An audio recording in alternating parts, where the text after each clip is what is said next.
just as I pressed go live, I got a sneeze caught, and I tried so hard to hold it back.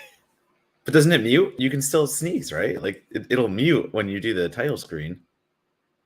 So it does, but I was like feeling like it was gonna happen the second it went away, and that would be your opening to this episode is a big obnoxious sneeze for me. But the sneeze means something good. It means I'm in New York and I have been reunited with Malcolm, and I got off that red eye, slept for a little, and it was very sweet. Yeah. He cuddled in the bed with me, but like now I have a face full of allergies. But they're worth it. Yeah.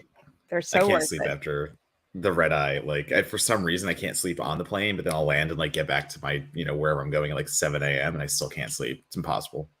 I didn't do half like I feel a little off, obviously, if you can't Right. tell, but I did fairly well with like half work, half sleep on the plane, and at least like maybe not getting actual restful sleep when I got home, but like Yeah. somewhat just, laying in bed and putting myself back together a little bit.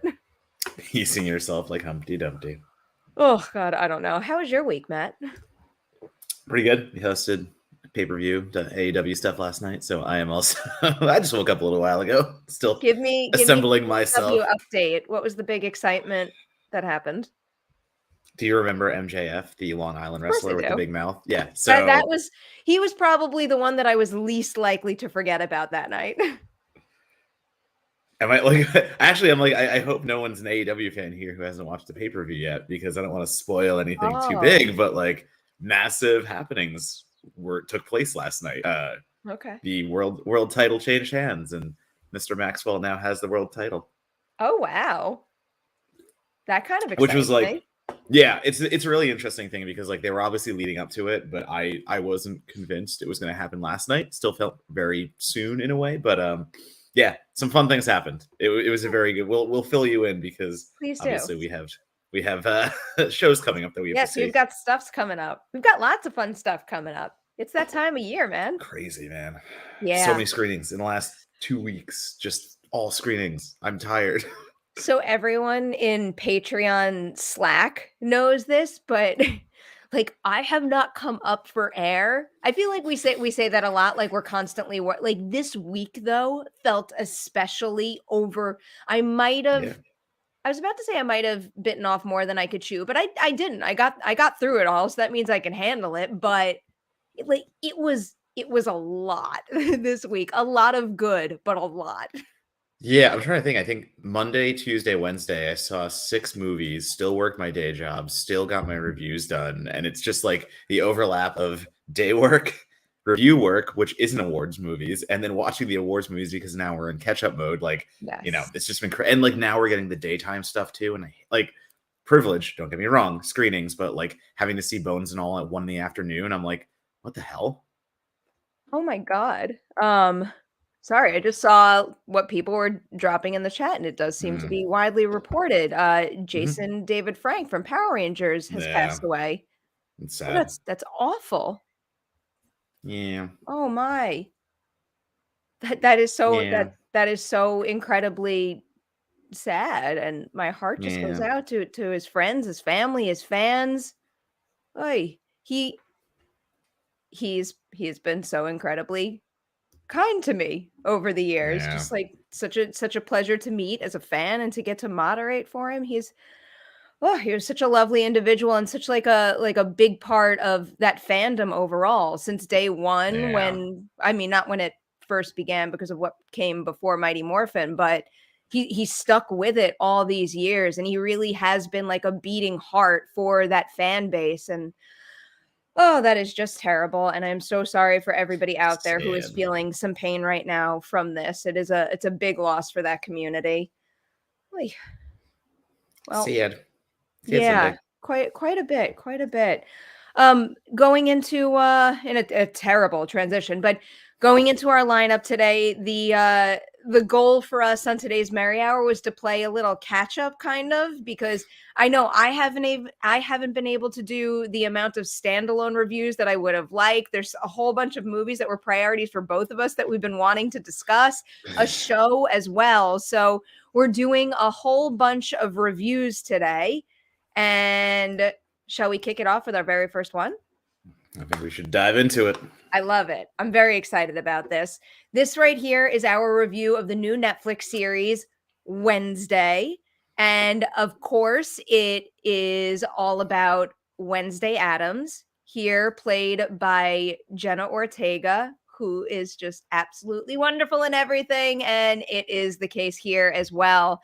And it sees her being sent off to this school with a whole bunch of supernatural beings, and she's not happy about it, and she has a completely different mentality from everybody else, and just the way they play into that I found especially brilliant. I'm already teetering into my review now. You could tell that I like the series quite a bit.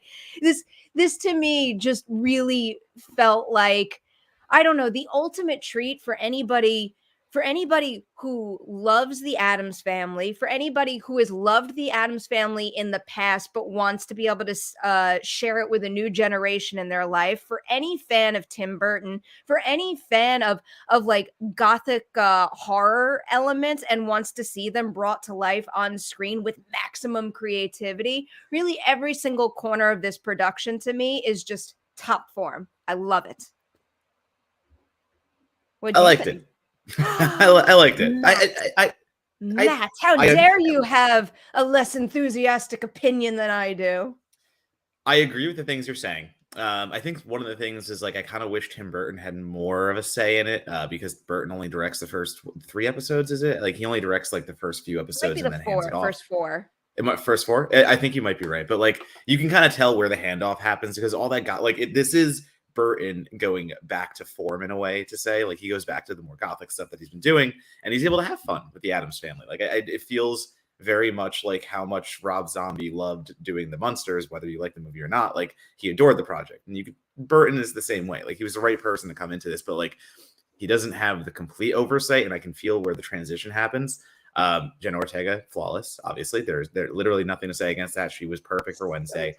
What I will say though is like the mystery that she gets stuck in becomes a little less interesting when it becomes like the love triangle in a way. I wasn't really taken by any of the male actors to say. I think their performances were a little bit less enthusiastic, and maybe that's just by comparison because Ortega is doing so well.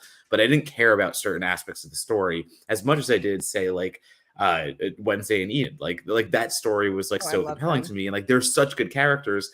But then you keep pushing Enid away for these other like the boy stories, and I just wasn't as invested in those. Like I was way more invested in other parts of the story. I'll agree with you on that. I think that was probably the element of the series that I was least into. I think what I appreciated about some of that was like I think she needed to be caught up in that in order to bring out qualities that she was not letting out. So I see the purpose for the Wednesday character, but I'll give you that with those two characters. I don't necessarily know if it was a performance problem because they were just like such different personality types too. And it's like when you have someone like Jenna Ortega as a character like Wednesday that's just like so incredibly magnetizing, you can't take your eyes off of her. You've got Gwendolyn Christie just like shining in every damn scene she's in. Emma Myers is also fantastic, like just big ball of life and energy as Enid. And then you have this Xavier character who's meant to be like, he looks to me like he was designed to be kind of like a quiet brooding character, and then Tyler is like the guy next door kind of thing. So I can see why this happened, and I don't necessarily know, other than changing qualities about the characters themselves, how you kind of like avoid that kind of problem that we're discussing right now. Yeah, and I think for me it was performance. Like that's the thing. It's not that it is a YA romance. Like no, like that's what it's supposed to be. Like Wednesday is absolutely in the same like Chilling Adventures of Sabrina, like that kind of vein. So like that is what you're going for. I understand that. For me, it was the performances, and especially Xavier. I was bored every time he was on screen. I don't think he brought enough to the role to be who he was. Like not to call out actors, obviously, but like just it just didn't sell for me. And that character sold so poorly. And again, to contrast it against like the Addams family themselves and like I think you have Uncle Fester, Fred Armisen, just crushing it. Absolutely fantastic. I think there was a backlash like when he got cast. I'm like, no, Fred Armisen, like he can play any kind of like zany character, and he does fantastic as Uncle Fester. Where God bless Luis Guzman, just a hero and a legend of cinema. I don't think he was correct. Oh, It did really? not work for me. He like number one, he kind of had trouble speaking around the dentures. You could like really tell some scenes where he's like struggling with it. But yeah, like he was too drab. And I hate to say that because usually he's like the colorful one in the cast. Like usually he's the charismatic, like more like vivacious character. But like I don't know, he played a really flat Gomez to me. Interesting. All right. I definitely didn't feel that way about Gomez and Morticia. I Morticia, thought the great. I thought Morticia, the two of ugh. them, with Catherine Zeta-Jones, of course, who plays Mhm. Morticia. I thought they had that like necessary spark between them that very clearly sells that like Morticia and Gomez cannot be apart, and just like how much love they have for one another and how enthusiastic they still are all these years later about their relationship and how much that means to them. I Yeah. thought that came through like quite effectively. In terms of the Addams family, I think the two relationships that I was digging the most though are, oh my god, Thing. I was about to say Morticia first. Thing is so incredibly well executed in this series. The character looks phenomenal.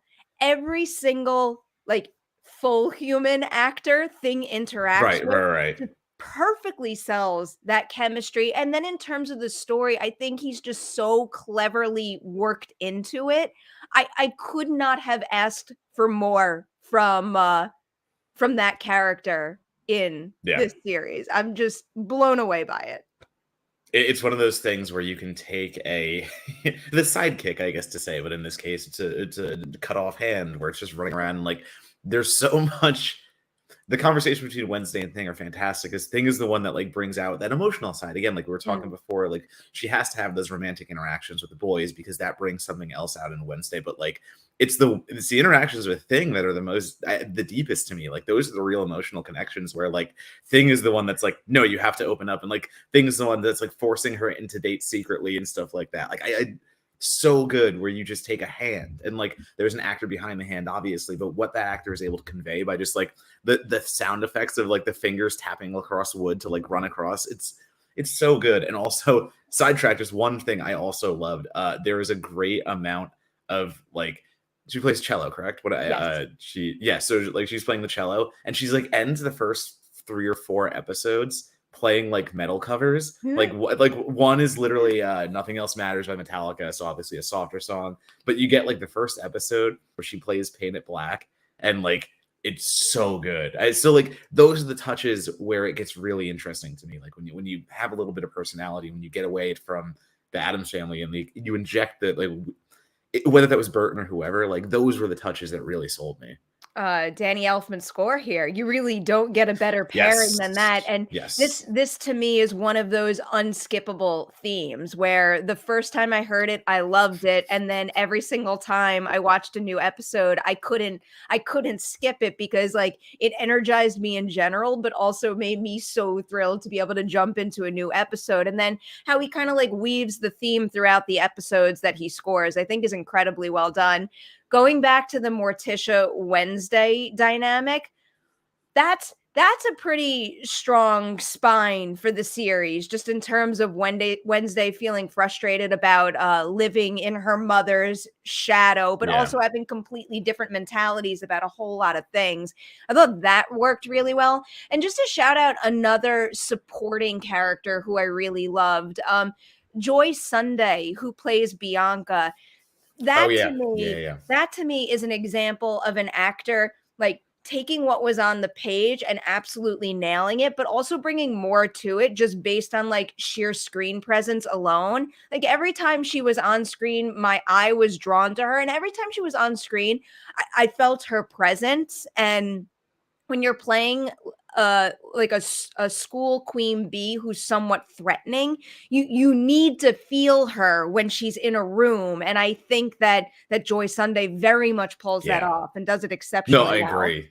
when she walks in the room, like everyone stops and just looks like that kind. She Yeah. has that vibe, and that was fantastic. Also, shout out to my little dude Eugene, like the little beekeeper who Yeah. becomes Wednesday's little outcast friend, and they form the bond. But like he is so good at playing exactly that role. Like it's definitely playing up the nerdy outsider type. But whether it's a stereotype or not, like he's just so wholesome in that role. He just wants to take care of his bees and make a friend, and he does with Wednesday. And like again, that connection worked for me so well. Like he does such a good job playing soft boy, and Wednesday is the obvious dominant force in that relationship. But like what he unlocks in her and what he's able to bring out in her, and like being protective and friendly, like that worked really well, I think. And that's kind of like maybe the Tim Burtonism of it all, where like the more oddball relationships are the ones that really come out and the ones that really like do well, versus like the more standard normal relationships are the ones that maybe Traditional. struggle to me. Yeah, traditional. Like traditional high school relationships, I guess, would be Yeah, a good descriptor, but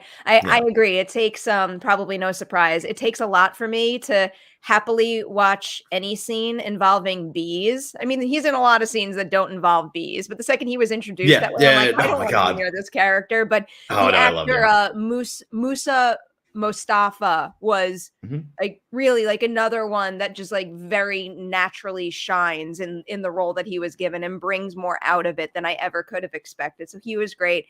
There's also a couple of set pieces in this Yeah, show.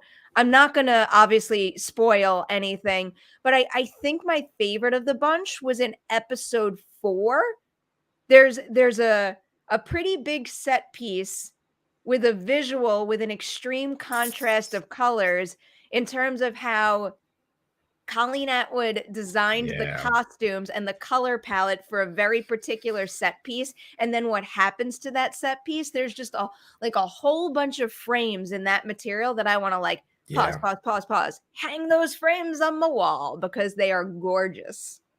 They do a very good job with Enid being obviously the colorful one, and like the different colored painted nails, and like the division of Wednesday becomes Enid's sweet mate. So like they split the room, and half of it is the black and white Wednesday room. The other half is like just a vomit of color, like a unicorn vomit room that is Enid, but like in such a cool way. Like that the contrast again, they play so well with colors, and they play so well with like you have a director like Burton starting off the series and doing it that way. Like he's so very good at injecting color into these otherwise like black and white scenarios, and like the way that plays against each other, it's such an interesting contrast, like you said. Like, and cinematography helps there too. The cinematography is perfect, where like there's a stained glass window in their room, and Wednesday splits it in half because when she walks in, it's like a kaleidoscope that Enid has designed, and she splits in half, and it's now her black and white side versus the color.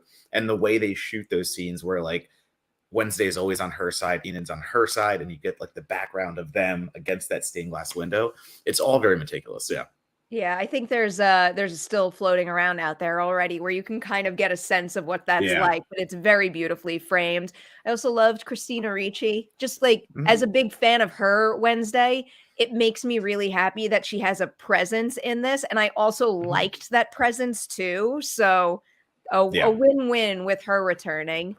Yeah. We have many more reviews to get Yep. to. Shall we score Wednesday? Would you like me to go Mhm. first? I am going with 4 Deweys out of 5 on the Dewey Decimal Movie Scale for Wednesday. There's a couple of, bumps in the road, namely the romantic elements that we've talked about here quite a bit, but Yeah. as a very big Tim Burton fan and a very big Addams Family fan, like, this is the kind of world I like to exist in and be able to play in. And that's what it feels like this cast and all of the crafts people behind the scenes are doing. They are jumping into a world they love and they're playing with it to the max. And I think it worked quite well. And man, I just like can't say it enough. I feel like a broken record, but I don't care. Jenna Ortega is one of the best, So good. not even just one of the best of her generation, one of the best working actors in this industry right now. It is not easy to take a character like that who's supposed to be like stone face and emotionless and let some emotion slip through in a way that feels in character, but she does it so well in this show. Add it to the list of 2022 horror titles starring Jenna Ortega or co-starring Jenna Ortega that are like phenomenal. She's at 4 now or whatever, 5 maybe even. She is just like crushing it this year. I'm wavering because like I'm stuck between 3 and 3.5. I think I give it the 3.5 just because it's easily watchable. And like you said, it's Jenna Ortega carrying this thing, and I mean there's nothing wrong with that. So I'll stick with a 3.5. I'll give it the benefit of the doubt. Okay. Okay. All right. So a 4 and a 3.5 for Wednesday. All right. Before we move on to our next review, we had a super chat from Steven. Don't have to answer right away. It's the Walking Dead finale tonight. Gonna watch. And thoughts.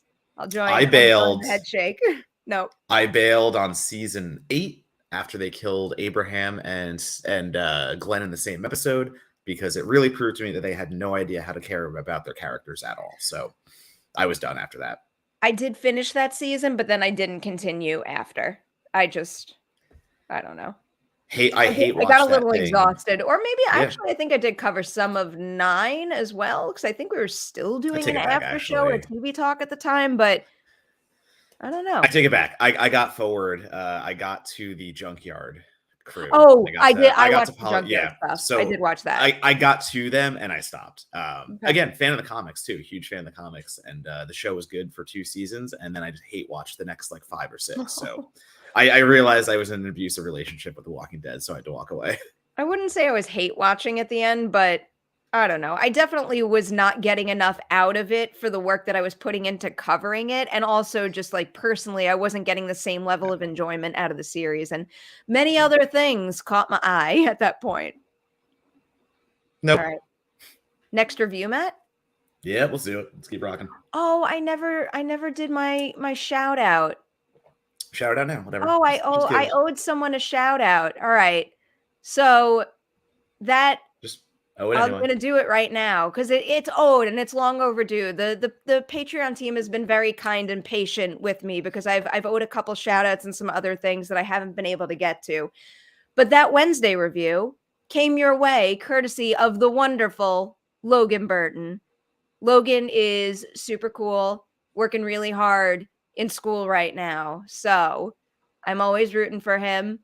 And he's crushing it over there, and I'm very happy for him. But big thanks to Logan for making that Wednesday review happen. All right. Next up, I'm going to do this right up top here, too. So now it's time for our Bones and All review. And this review is coming your way courtesy of Neil. Neil's longtime member of this Patreon campaign. One of the first people always to like and share anything we post. And it means a lot. It's important to have people promoting our work, to get it out there, to get a wider audience, to build our community. And Neil is key to that. So thank you, Neil. Bones and all. So this is the new Luca Guadagnino movie. Stars Taylor Russell and Timothée Chalamet as eaters, 2 people who are born with the need to consume human flesh. And the movie basically covers what happens to them as they're forced to live on the outskirts of society, essentially alone. And they wind up finding each other. And it's all about how they kind of navigate the life they are being forced to live and the people that they encounter. And it is one heck of an emotional and powerful journey in so many different senses. I was about to say, I can't believe how much Luca achieves with this story, but like, no, I can, because I've seen him do it time and time again. But I think for me, one of the big standouts in this was Taylor Russell in particular. I'll probably talk quite a bit about her later in the review, but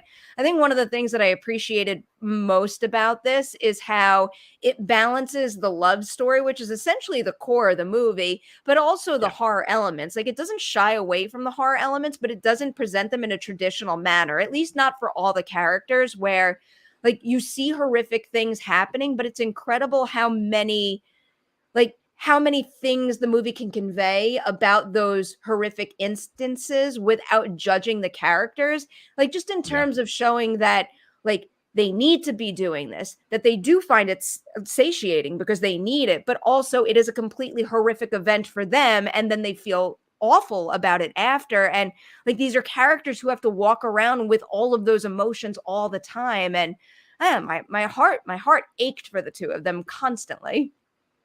Yeah, Taylor Russell, absolutely the standout. And to say, like, to go even farther than what you were saying and blending the romance with the horror elements, I think the horror elements have a lot of space between them, so you can develop the emotionality between Chalamet and Taylor Russell. But those horror scenes, like thinking about cannibalism movies and like thinking about even Raw, like recently, is like the easy comparison because it's also another kind of coming of age but still emotional journey with cannibalism. And like I wasn't ready for some of those. You know how much horror we both watch and all the gore we've seen, and still the gore in Bones and All, because they don't just show the aftermath of the bloody corpse or anything like that. Like they show the feeding and they show every part of it, and like it's not just someone grabbing a corpse and biting. Like Taylor Russell gets like feral with it and like hands and knees over a body like you're an animal in that scene because like you've abandoned civility in what you're doing, but then you go right back to being like this in love just a teenager. And that juxtaposition, that contrast is so hard to do. But I think it succeeds in a young adult way. Like it's a young adult romance 100%, but it succeeds in being that. Although I think that here's where we're going to differ again. I Okay. think it is entirely overlong and does Oh, not wow. sustain the road trip element of it. I think the performances Huh. are no problem across the board because like even Mark Rylance, David Gordon Green, Mark Stolberg, like Rylance is yeah, so good in this movie. So good. and like they're all so good, but the way the film meanders is a road trip film because like the three elements are it is a gory cannibal movie, it is a young adult romance, and it is a road trip film. And I think where it fails the most for me is the road trip because there's just so much like I don't want to say like downtime, but there is like Luca kind of takes this as a more whimsical, like airy tale, and with it, there's just a lot of not a lot. I don't want to say a lot, but like there are moments of dead air for me. Like Huh. that's where I struggled with it. I felt the length at the end of it, and you never want to do that. I think instead of me looking at some of those moments as dead air, it felt more like world character and time building. Like in order to actually earn some of the things that these characters go through and do, and for it to feel real, I needed Yeah. some of those in between moments, especially with like the tone of the movie, the way that it's shot, and just like the overall feel of it. Like this is supposed to feel grounded and Hmm. real. Yeah.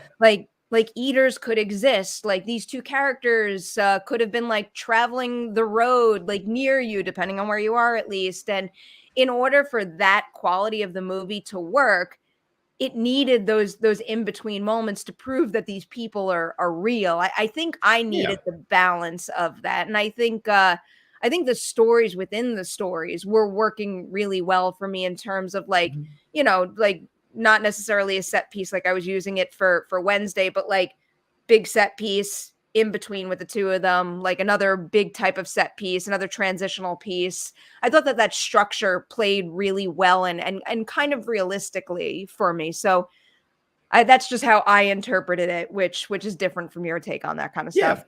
No, totally. And I think it's like when I think about Luca's like filmography too, like he's always able to do something exceptional to me, like with whatever story he's telling, because like Call Me by Your Name, like the romantic element of that is so exceptional. Like the passion between two lovers is just that is top notch. In Suspiria, like the elements of dread are so like exceptional to me. Like that's where he elevates. And like A Bigger Splash is this kind of, elegant mystery in a way. And like it's everything about those movies that they have a sense where I look at it and I'm like, Luca is operating on a level that no one else could hit. Where I watch Bones and All, I don't really feel that. I watch Bones and All, and I kind of feel like this is Luca kind of in the middle, like not where he's used to being at, like up here and like showing why he's one of the better directors we have right now.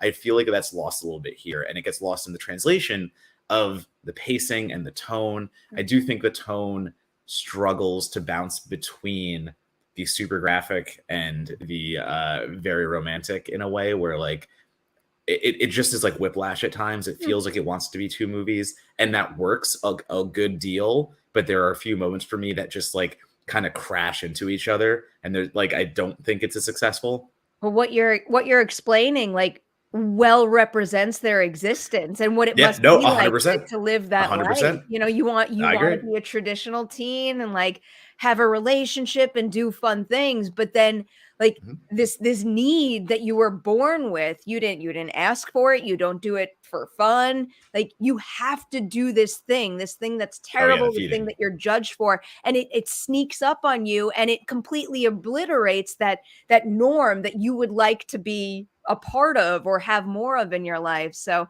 that pairing for me felt necessary, I guess.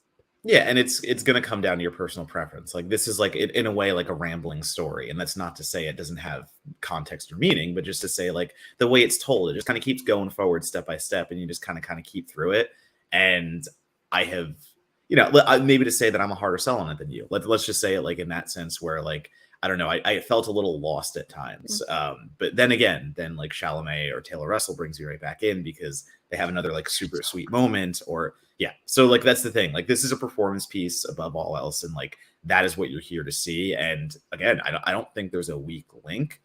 Everyone in the cast like does what they need to do. And again, emphasis on Mark Rylance. Like the veteran actors here are doing tremendous things, and Mark Rylance being the kind of even more extreme version of everything you see, and like that has to be there. You are correct. Like Mark Rylance is the senior person in this tribe, so he's got to show like what years of doing this will do, and all the craziest like it kind of feels like akin to Texas Chainsaw Massacre in the way that movie pulls out because again, like you think back to Texas Chainsaw and it's not an outright slasher 24/7. Like there's a lot of dead air. And I think that kind of just goes in like with the rural American horror of it all. Like, they're kind of just going through the back roads, kind of doing what they can to survive. And there's gonna be that downtime because you're not in a populated area or anything like that. Like you kind of have to just maneuver through it. And again, I think it comes down to the fact that this movie is almost 2 hours and 15, 2 hours and 20 even. And it Is it to really me, that that's a long? little, yeah, it's at least 210. I might be mixing it up with a different movie we saw, Huh. but it's at least 210. I think about You're right, 220. it's 210. Wow, I didn't feel that Yeah, at all. 210. Yeah, so Okay. see, I felt, and that's the difference. Like that's just the difference right there. I felt it, and that's one of the issues. But Hmm. still, like again, still positive on it. Like that's Yeah. the thing. I have to go back to Also, the yeah. Oh, wait, go what ahead, did go you go. want to point out? No, like just someone brought up like how does the movie compare to Raw, and I think it is a fair comparison because they could play together very well as like both young adult cannibalism movies, different in certain elements, but I think Raw is more compact and Raw is a little more stream. I don't want to say streamlined, but like the storytelling methods and the way they go about it, it's a little more to the point where like Bones and All has a little fat left on the bone. Well, I guess they're kind of exploring it in 2 different ways in a sense, Yeah. just because Raw has the contained school setting Hmm. that kind of gives it that structure, whereas I think what Luca's more interested in exploring here is 2 people being forced to live on the outskirts of society, which kind of makes them, like I guess a little aimless or lost. Yeah. So it's like I think it's kind of inherent in the story for them to feel 2 different ways. I have to go back to the performances Hmm. briefly though, and I'll start with Mark Rylance first. Oh my god. This is this is not an easy role to play, and it No, it no. kinda goes back to what I was describing in the film overall, and it not judging its characters in the way that you think it would. W with Sully in particular, it's not easy to make a character like that like, feel uniquely threatening. I'm trying to find a way to describe it here, But like, still, uniquely yeah, yeah. threatening, but also, like, never let you forget why he became what we see in the movie, and it's just like, it's a very delicate balance there, and I feel like only, like a true ace like Mark Rylance can pull something like that off, but, man, that Sully character is just, mighty, mighty, Like disturbingly I want to say fascinating to more, but track yeah. through this movie. I want to say more about it, but of course we I can't because it know. plays into spoiler territory. But yes, what Mark Rylance does, and it's very interesting to meet him. Taylor Russell's character meets him first, and like what I can say is I was very invested in the idea that there are like rules to being an eater. Like it's correct in that way where Mark Rylance is the veteran. He is the old dog in this game, and like he starts by teaching Taylor Russell some of the things. And the most interesting concept to me is you have Timmy Chalamet's loner, who is obviously much younger, still figuring out his way to be an eater, but he's more reckless. And then you have the Mark Rylance character who's telling Taylor Russell in the beginning, like, well, I only feed on people who are already dying, and like to keep it more okay, like I guess is the way to say it. But I think those are the elements that are like really interesting, and like that's the world building that works for me. The world building of how to be a cannibal in modern America, and how that goes about, and like the sniffing out other cannibals is such an interesting thing where they have this special like you can just smell another cannibal, like, and okay, sure, I don't know, like I guess that works, but it does open the door to like how you can kind of safely maneuver around these backroads towns and still like find others of your kind and find that community. So like again, the emotional beats, that's what kills it. Like every character and how they survive, what it means to be alone, what it means to be together, and like, the danger that comes along with being in love. Like that's all the stuff that works for me.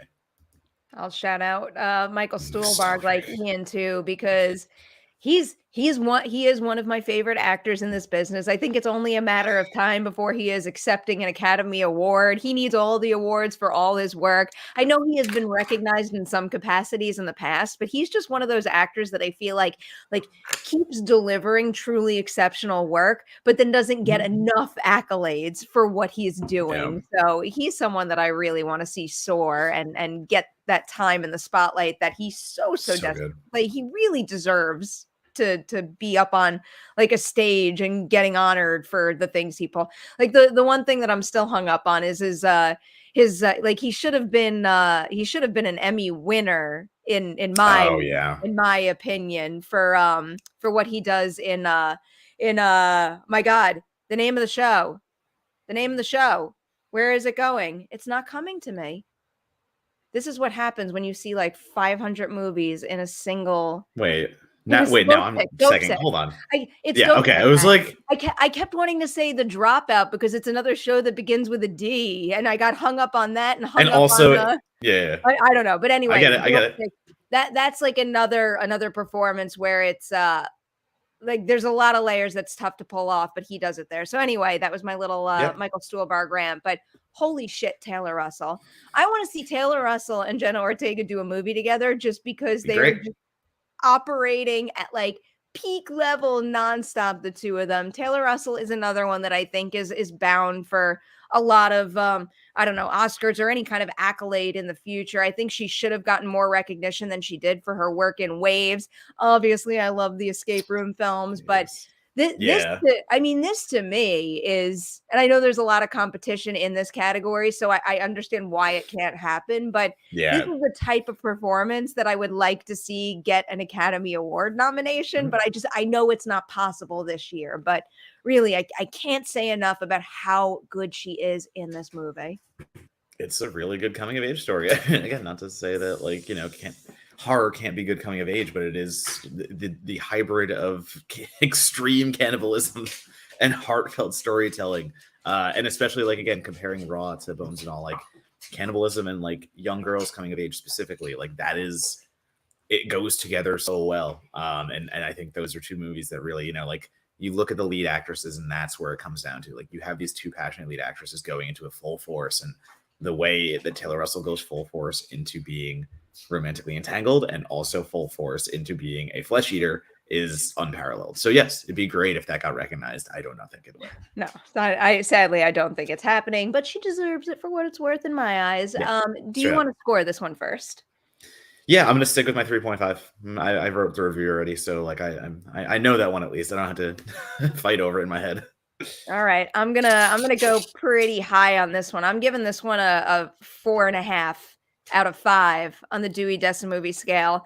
I really think that this is a film where like every single department is just absolutely crushing it. The visuals, the score, the performance, and and then some, but then also Luca's handle over I feel like one of the things that I usually get from Luca Guadagnino movies is that like he not only has great passion for his art and craft, but I think you could feel that he has that same enthusiasm for all of like his department heads and what they're doing, and I think that makes him like a true master at being able to bring everyone's work together into like a really strong whole. And I feel it quite a bit in Bones. I feel it in all of his work, but Bones and All is probably one of my favorite of his at this point. Do you feel it in your bones? I feel it in my bones. All right. On to the next one. Yeah, let's keep. Oh, I'm keep so trucking. excited about this one, Matt. I'm This also one's easy. gonna Yeah. I'm gonna do my Patreon shout out right up top because I know he's here and I don't want to forget. This is our review of the menu, brought to you by longtime Patreon supporter Ian Wilder. Ian, you're the best. I love reviewing these movies for you when you request them, but more so than anything, I love when we can talk about them during our chats and also when you weigh in right now live as we're talking about them. So, the menu. Here's another one that's tough to discuss and give you a synopsis for I without know. spoiling anything. But let's just say a group of super wealthy people go off to an island where Ray Fiennes' character has this like really elaborate high-end dining experience for them, and horrific, scary things are kind of happening. That feels fair. I think I got it. I think I got it well and enough. like yeah, that's good, but like it was interesting because like, after I saw the menu, I saw a conversation on Twitter happening that was like, well, like, do we really consider the menu horror? And I'm like, yes we do. I don't know, like I don't understand that kind of conversation because like so yes, I calling it horror, like you are correct. I agree with you. I could go on and on about that particular topic, and I've said it before. That's why I have gotten into the habit of not saying horror as often as I do genre, because I think more widely horror tends to get like boxed into like a very tiny little idea of like the most traditional form of horror movie, but really like horror can be present and overlapping in just about any genre. And this to me feels like, I don't know, like almost like a mix of horror, comedy, and also thriller. This is an incredibly like tense like that tension builds and then just like absolutely soars in the third act of this movie. It goes from a simmer to a boil. Very, very, very good, Matt. Do you know how many puns I'm gonna write about the menu when I get to write about it? Don't expect me to use any kitchen puns right now because I do not know them. That's right. I'll take care of that. I do not know any kitchen terms unless this movie has taught me them. You want to go first? Start? Yeah, I mean, fuck it, I'll go first. I adored this movie, so this is the one I'll go super hard on because I think this is in my top 10. It is. Yeah. So here's like the really interesting thing. I think having an appreciation, or at least having some kind of, whether you were in restaurant services, whether you're in customer services, whether you're in like a creative industry, this is the best kind of dissection I've seen in a long time of the toxic relationship between art, artists, and consumers. Like those three parts are all represented so well in the movie by a chef, the food, and the consumer, the patrons, whatever you want to call them. And I think the black comedy element of it is perfectly done. There are moments that had me laughing out loud, like that you shouldn't laugh at, but you see the brilliance of how they're coming out. And oh my God, it's culinary is how we like convey so many things. And I think to me, like going back to Pig of last year, using Pig and the food in Pig to kind of tell a story, the way the menu uses its food and the menu and the idea of like a menu that is tied together and in unison, what happens at the end of it. I just, man, food and horror is just one of my favorite subgenres. Yeah. I was going to ask you, are you going to get a menu tattoo? I mean, now I might have to. Like, I've got space, right down here. So like, maybe that's over here. That's like kind of my next spot. I'm scared. I'm not going to get a food tattoo, but you pointing that spot out just made me think of it. My God, there's so many things I love about this movie, but I'll just further emphasize what you just said. There's like a lot of little corners and like a lot of themes and ideas that are firing on all cylinders in this film. But like what you said about the idea of having a craft, of needing to achieve perfection, of consistently needing to raise the bar and putting that pressure on yourself, and how it can take away from like the purest form of love that you had for that craft from the very start. Man, did that speak to me on so many levels. So And not that I can relate to some of the characters, but like that desperation to never be able to relate to the characters, just that is something that I took with me and I will not stop thinking about.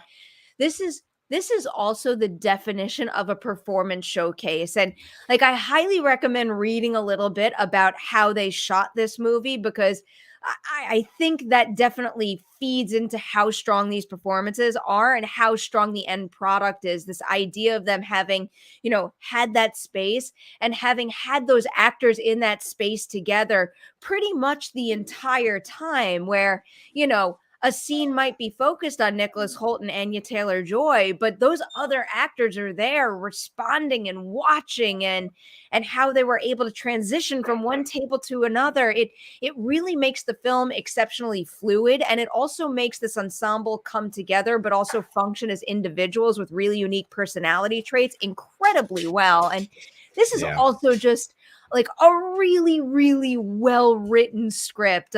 Seth Reese and Will Tracy just like absolutely crushed it on a page level, and then having it brought to screen and having experts brought in. I mean, I just can't imagine a better team of creatives coming together to bring this story to life any better than what we get in the final film. Yeah, no, I mean, it really all hinges on Ray Fiennes in a way. His performance as chef, dictates how everyone else reacts, and it's one of those like performances that makes you appreciate an actor so much more, and how much we've undervalued that actor. Like Ray Fiennes is one of like that's impenetrable performance. No, Ralph. is it Ralph or Rafe? Rafe. Yeah, Ray no, it's Rafe. Fiennes.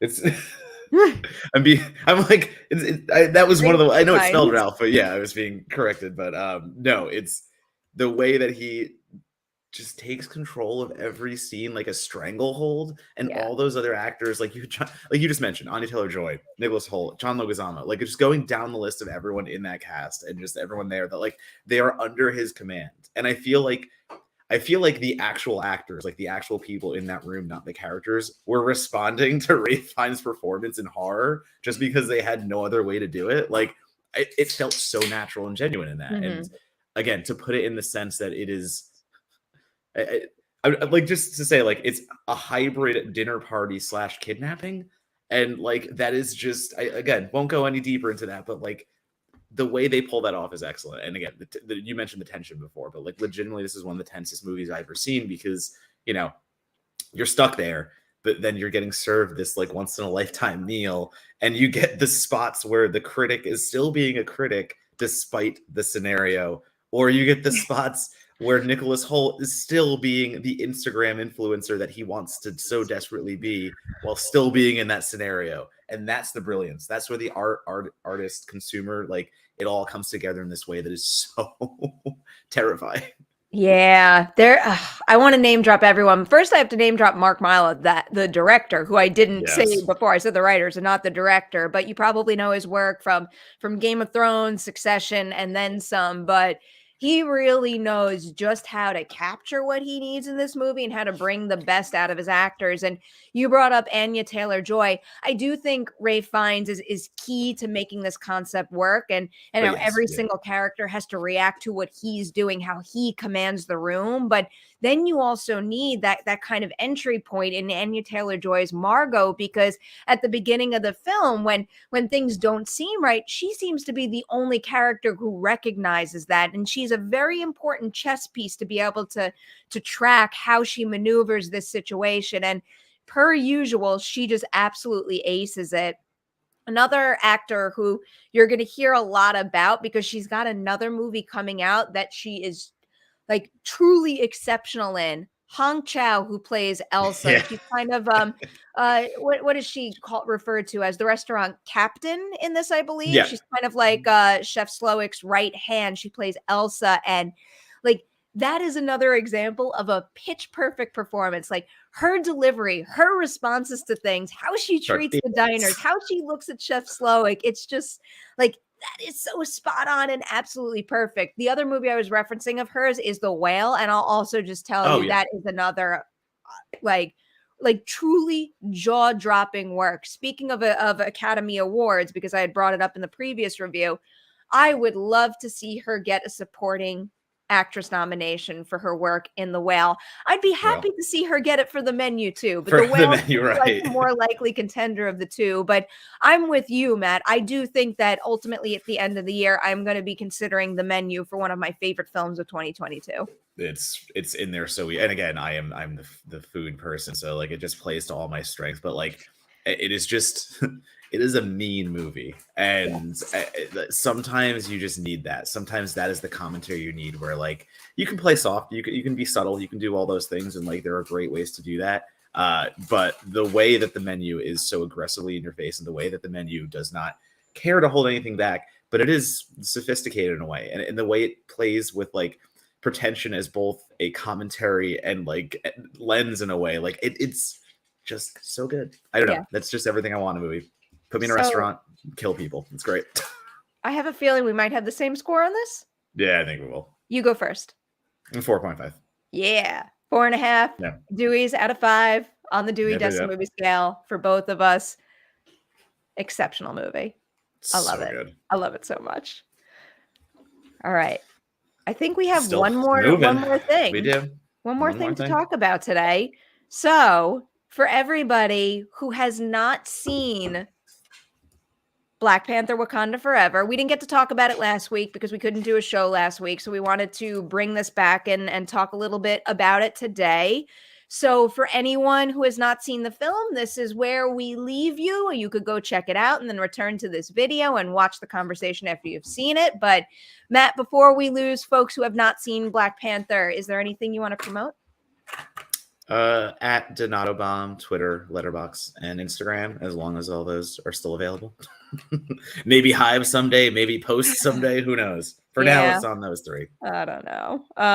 What will I promote? I'll tease something. I'll tease something that I believe is going live on Monday, because I was able to do a Collider Ladies Night pre-party with Hong Chow for The Menu, and then we didn't have enough time to talk about The Whale in that particular interview. But then I was lucky enough to get to interview her and Sadie Sink for The Whale. So you'll have Collider Ladies Night pre-party with her about her career and The Menu on Monday, and then closer to when The Whale is released, then there'll be a conversation about The Whale. So 1-2 punch from Hong Chow, and I love it. All right, Black Panther. Everyone knows what I think, non-spoilery first. So do you want to weigh in? How'd you feel about the movie in general? Very mixed, extremely mixed. I think there are elements of it that work. I feel like it fails the test of being a part of the Marvel machine, where it has to be a forward-thinking sequel, but also like there was an immense gravity behind this one specifically, and I don't think they pulled off honoring the film that it could have been and the films that they want to do in the future with the cast that they have. I beautifully shot in a lot of moments. I did not feel the emotional impact I thought I was going to. It just was a very odd experience. Another one of those films I really think would have benefited from a lot of trimming. Okay.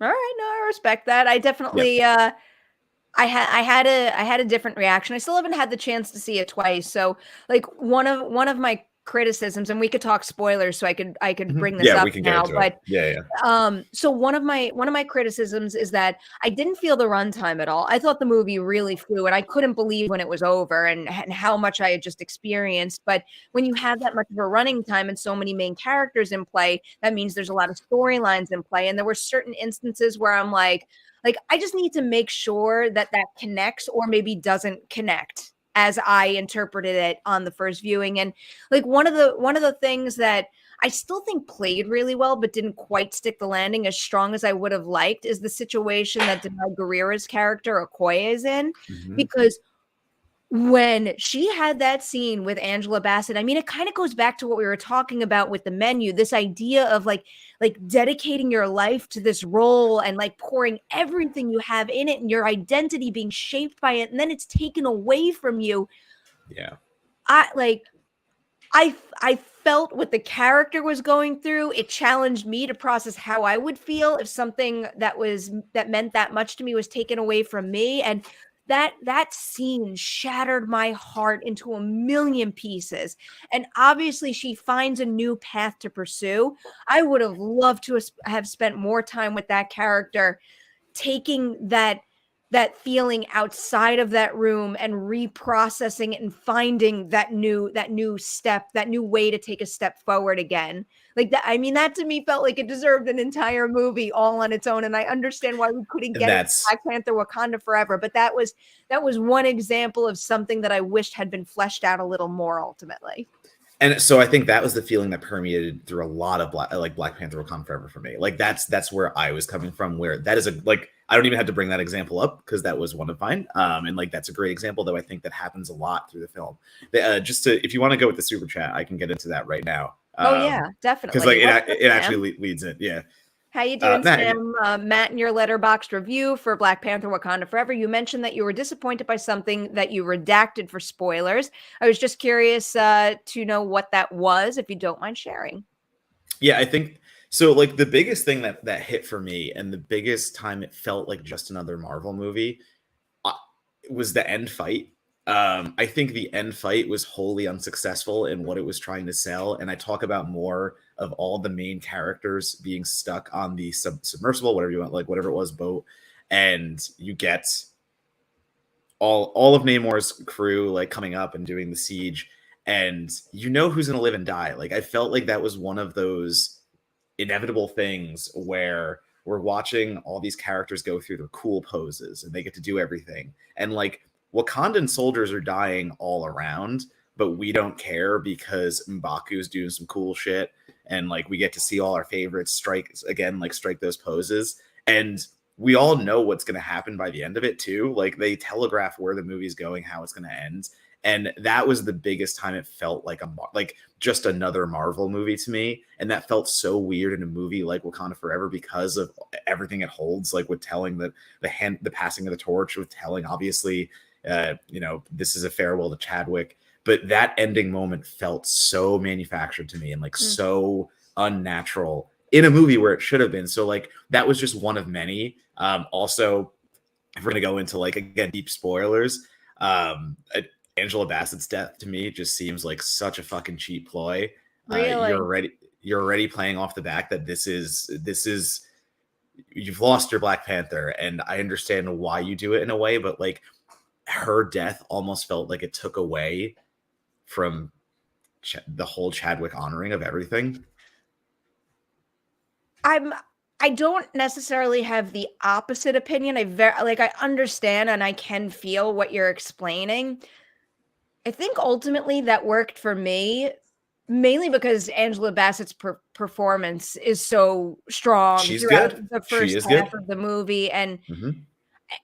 I think, I mean, it was obviously necessary to Shuri's character. I feel like that proved as like the spark to, Mm-hmm. make her step up initially, not in the best way, but then in order to be able to find herself and her and her like value and her strength as a leader in Wakanda and ultimately Black Panther. So it worked for me in that respect, and then also it amplified the threat of Namor, which I think was also quite necessary.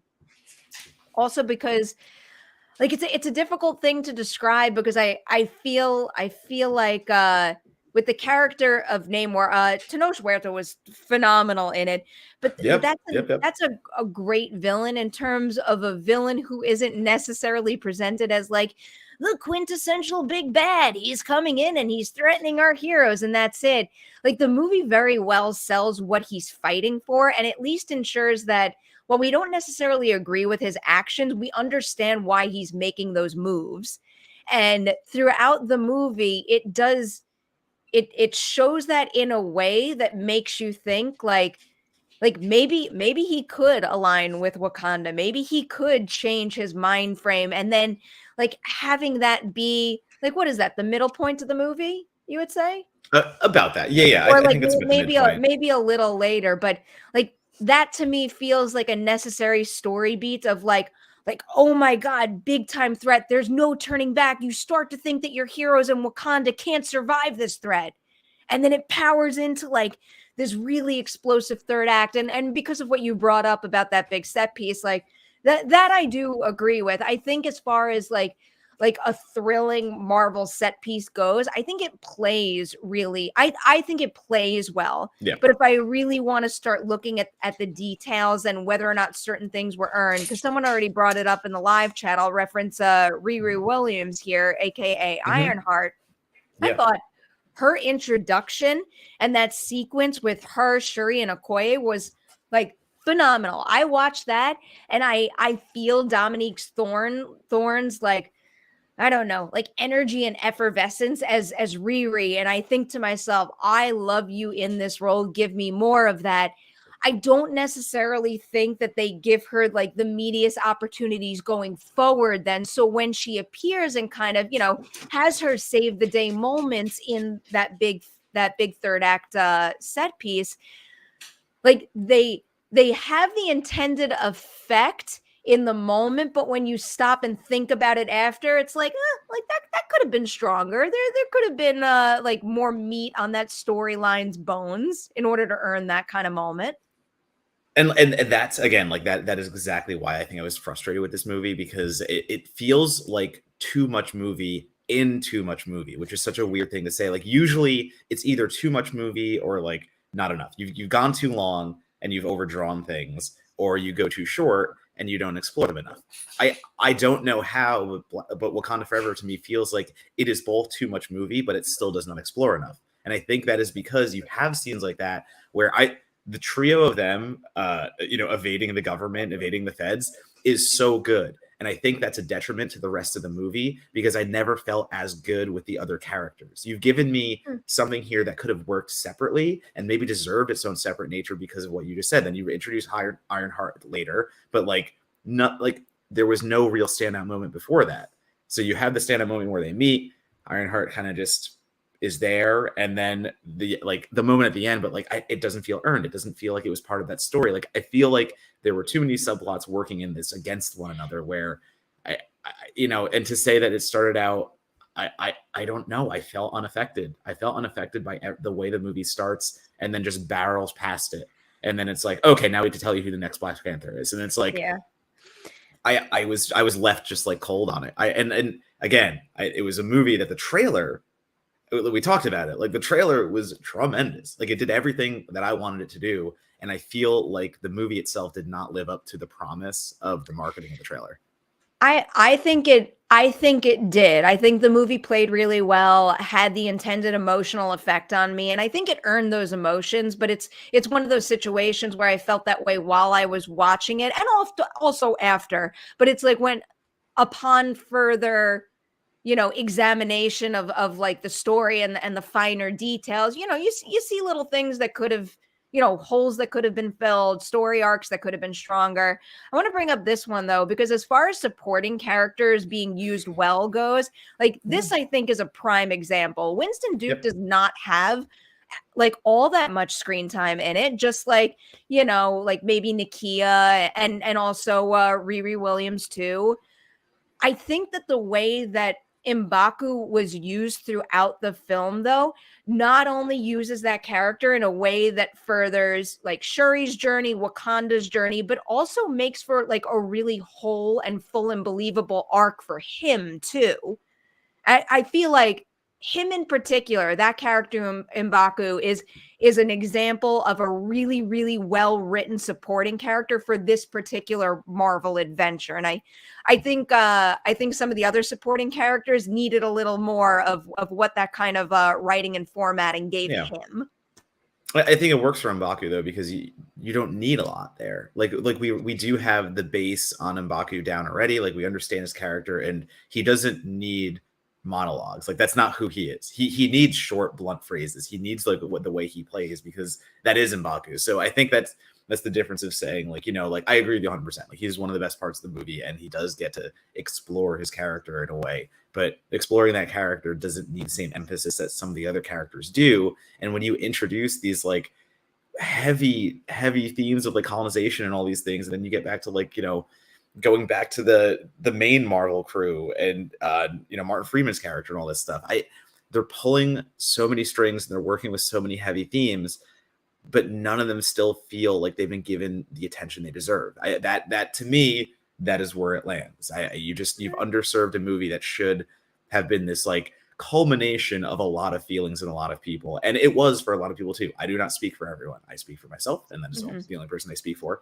But I again, just to say that I feel like it was a letdown from what we were coming into. And I hate to say it about that movie. Yeah, I hate it. That's the one movie I really didn't want to say it about. You make very valid points that makes me understand why you felt that way. I just had a different response to some of this, and so it goes with movies, and that's okay. That's what makes them exciting to discuss and analyze and do that together. I feel like that's a nice segue to this double super chat we got from Cosmics. I love supporting your channel and others similar to yours, like the John Campea show and Beyond the Trailer. The community is amazing. Wakanda Forever was amazing and hyped for Cap New World Order. And then there was another. Also, y'all inspired me to create my own channel, and it's slowly growing. That makes me so happy. I love hearing that what we do inspires others to do the same. So congratulations, Cosmics. And also, like, the emphasis on community here is always, like, super valuable, like super meaningful to us, because that's literally, like, I still can't believe how long we've been doing Merri Hour, Matt. Sometimes I stop and think about it and I'm like, wow, like, we kept this going. And like, I don't want to speak for you, what but is time? one of my main drives to keep this going is not just because I get to do a live show weekly with one of my best friends, but also because, like, the whole purpose of it at the beginning was to create community during lockdown when we didn't have it. And I think that, you know, with everything going on in the world, and you know, how movie and TV fandom changes, I don't know, it's just like, even it's further emphasized the importance of having, like, a safe community where you could express yourself and celebrate the things you love with a group of people who have that kind of like, same sense of wanting to share and celebrate together. So that's what the Merri Hour audience feels like to me. So to hear people enjoying it always makes my day. Ditto. I don't need to add anything. We got another one here. Yeah. We also missed one too. Did I miss one? So we got to go back up. Okay, I'll go back we'll up get to after. We'll get to it. Perri and Matt, wonder if you guys had the chance to watch Charlotte Wells' debut film After Sun with Paul Mescal. Chances to be recognized by the Oscars. That's one of the few remaining on my list right now, but I've heard the absolute best about his work in that movie, and the movie overall, for that matter. So that is one I will be circling back to very, very soon. All right, what did I miss, Matt? Myself, so same thing. I see. 107. This one. Yes. Mike, I don't like your question. It stresses me out. Where does it rank among Phase 4 for you? I stress about ranking things on one watch only is part of my problem. So I'll do it right now. But as long as everyone understands, this can change when I rewatch these movies. So to just, like, refresh my memory, what are we working with right now? Let's just keep it to the movies. I found the list. It's Black Widow. We got 10 Rings. We got Eternals. Black Widow was last year. Phase 4. I was thinking 2022. My God. Oh no, yeah. I was gonna say, like, so if we're doing all of Phase 4. Sorry, I have this fandom page is all the ads. Okay, Black Widow, 10 Rings, Eternals, No Way Home, Dr. Mom, Thor: Love and Thunder, Black Panther, Wakanda Forever. I'll go from the top down. God, this stresses me out because I know this is going to change. It will change. I fuck. I'll start with Spider-Man No Way Home because that was like a really special cinematic experience. And I was just like, I don't know. I was just tickled to no end by what they wound up achieving. And that whole last half of that movie, I just had a big dumb grin on my face and I loved it. Oh, this is so hard. This is I'm so doing mine while hard. you're. Yeah, I I'll, know. I'll go Spider-Man No Way Home, Shang-Chi, Doctor Strange in the Multiverse of Madness, Black Panther. All those are very close for me, though. Then I'll go Thor, Love and Thunder. Then I'll go Black Widow. Fuck, but I like Black Widow so much. Black Widow, Thor, Love and Thunder. Oh, but I like Thor, Love and Thunder. Black Widow, Thor, Love and Thunder, then Eternals. Eternals is the only one I have like maximum clarity on because it was my lowest review of the bunch. And I didn't hate the movie by any means, but I thought there were a lot of elements to that movie that could have been stronger. So the one that I can give you with certainty is that Eternals is my least favorite of the Phase 4 films. Yeah, I like while you were talking, I was trying to work mine out in my head. And I honestly, at this point, I think it's Doctor Strange, Love and Thunder, No Way Home, 10 Rings, Wakanda, Black Widow, Wakanda Forever, Eternals. Okay, we did it. Yeah. I mean, this is semi-true. Yeah. That question almost broke me. All right. Time to wind down this episode of Merri Hour. Thank you all for watching. We did our plugs and everything. So got him. That is it. We will be back next weekend for a little post-Thanksgiving celebration with everybody. So Yum. that is it. We are out of here. Have a good week, everyone. Goodbye.